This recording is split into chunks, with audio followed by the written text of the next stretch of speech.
இந்தியாவில் சட்டமன்ற உறுப்பினர் எம்எல்ஏ ஆவதற்கு இந்திய குடிமகனாக இருக்க வேண்டும். வேட்புமனு தாக்கல் செய்யும் போது குறைந்தபட்சம் 25 வயது பூர்த்தியடைந்திருக்க வேண்டும். அவர் இந்தியாவின் ஏதேனும் ஒரு சட்டமன்ற தொகுதியில் வாக்காளராக பதிவு செய்திருக்க வேண்டும். சட்டமன்ற உறுப்பினர் ஆவதற்கு அரசியலமைப்பின்படி எந்த ஒரு குறைந்தபட்ச கல்வித் தகுதியும் அவசியமில்லை.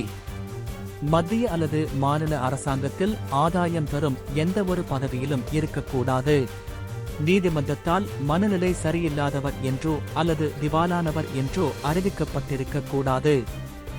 ஏதேனும் குற்றத்திற்காக நீதிமன்றத்தால் 2 ஆண்டுகள் அல்லது அதற்கு மேல் சிறை தண்டனை விதிக்கப்பட்டவர்கள் தேர்தலில் போட்டியிட முடியாது. SC/ST பிரிவினருக்கான தனி தொகுதிகளில் போட்டியிட அந்த குறிப்பிட்ட சமூகத்தை சார்ந்தவராக இருக்க வேண்டும். ஒரு MLA-வின் பதவிக்காலம் பொதுவாக 5 ஆண்டுகள் ஆகும்.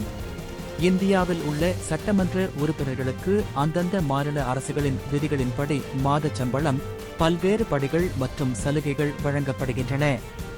தமிழ்நாட்டில் MLA-களுக்கு மாத சம்பளம், தொகுதிப்படி, தொலைபேசிப்படி, ஈட்டப்படி என சேர்த்து மாதந்தோறும் சுமார் ரூபாய் 1.5000 அதிகமாக வழங்கப்படுகிறது. MLA-க்கள் தங்களின் தொகுதியிலும் மாநிலத்திற்குள்ளும் பயணங்கள் செய்ய அரசு பேருந்துகளில் இலவச பயணச் சலுகை மற்றும் ரயில் விமான பயணங்களுக்கான நிதியுதவி, டீசல், பெட்ரோல் படி வழங்கப்படுகிறது. MLA-க்கள் மற்றும் அவர்களது குடும்ப உறுப்பினர்களுக்கு அரசு மற்றும் அங்கீகரிக்கப்பட்ட தனியார் மருத்துவமனைகளில் உயர்தர மருத்துவ சிகிச்சைகள் இலவசமாக வழங்கப்படுகின்றன. ஒவ்வொரு ஆண்டும் MLA-க்கள் தங்கள் தொகுதியில் அடிப்படை வசதிகள், சாலைகள், பள்ளி கட்டிடங்கள் போன்றவற்றை மேம்படுத்த தனிப்பட்ட நிதியை MLA கான்ஸ்டிட்யூயன்சி டெவலப்மெண்ட் ஃபண்ட் பரிந்துரைக்கலாம். சென்னை போன்ற மாநில தலைநகரங்களில் தங்க அரசு இல்லங்கள் அல்லது வீடு வாடகைப்படி, மின்சாரம், தொலைபேசி மற்றும் இணைய வசதிகள் வழங்கப்படுகின்றன. குறிப்பிட்ட தூரம் வரை ரயில் அல்லது விமானத்தில் இலவசமாக பயணம் செய்யும் சலுகை. புதிய வாகனம் வாங்க அரசு சார்பில் வட்டியில்லா அல்லது குறைந்த வட்டி கடன் வசதி. தொகுதி மேம்பாட்டு நிதியாக தன் தொகுதியில் நலத்திட்டங்களை மேற்கொள்ள ஆண்டுதோறும் கோடிக்கணக்கான ரூபாய் நிதி ஒதுக்கப்படுகிறது. கார் வாங்க வட்டியில்லா அல்லது மிக குறைந்த வட்டியில் கடன் மற்றும் சட்டமன்ற உணவகங்களில் மானிய விலையில் உணவு. இந்தியாவில் தெலுங்கானா மாநில MLA-க்களுக்குத்தான் அதிகபட்ச சம்பளம் மற்றும் படிகள் வழங்கப்படுகின்றன. தெலுங்கானா மாநில MLA-க்கள் மாதத்திற்கு சுமார் 2.5 லட்சம் ரூபாய் வரை பல்வேறு படிகளுடன் சேர்த்து பெறுகின்றனர். தெலுங்கானாவை தொடர்ந்து டெல்லி, மகாராஷ்டிரா ஆகிய மாநிலங்களும் அதிக சம்பளம் வழங்கும் மாநிலங்கள் பட்டியலில் உள்ளன. கர்நாடகாவில் MLA-க்களின் சம்பளம் 100% உயர்த்தப்பட்டு 4.000-லிருந்து 8.000-, ஆக அதிகரித்துள்ளது.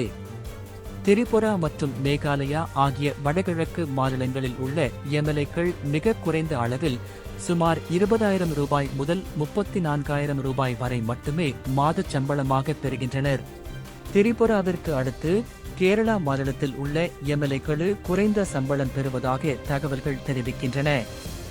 2025- கேரளாவில் MLA-க்களின் அடிப்படை சம்பளம் குறைவாகவே உள்ளது. இந்தியாவில் உள்ள MLA-க்களுக்கான ஓய்வூதியம் மற்றும் சலுகைகள் மாநிலத்திற்கு மாநிலம் மாறுபடுகின்றன. பொதுவாக ஒருமுறை MLA-வாக தேர்ந்தெடுக்கப்பட்டாலே அவர்களுக்கு வாழ்நாள் முழுவதும் ஓய்வூதியம் வழங்கும் முறை பல மாநிலங்களில் உள்ளது. பல மாநிலங்களில் ஒரு MLA தனது 5 ஆண்டு பதவிக்காலத்தை முடித்தவுடன் வாழ்நாள் முழுவதும் ஓய்வூதியம் பெற தகுதி பெறுகிறார். ஒன்றுக்கும் மேற்பட்ட முறை MLA-வாக இருந்தவர்களுக்கு கூடுதல் ஆண்டுகளுக்கு கூடுதல் ஓய்வூதியம் வழங்கப்படுகிறது. ஓய்வூதியத்துடன் முன்னாள் MLA-க்கள் மற்றும் அவர்களது குடும்பத்தினருக்கு இலவச மருத்துவ வசதிகளும் வழங்கப்படுகின்றன. இந்த தொகைகள் அந்தந்த மாநில அரசுகளின் சட்ட திருத்தங்களுக்கு ஏற்ப மாறுபடலாம்.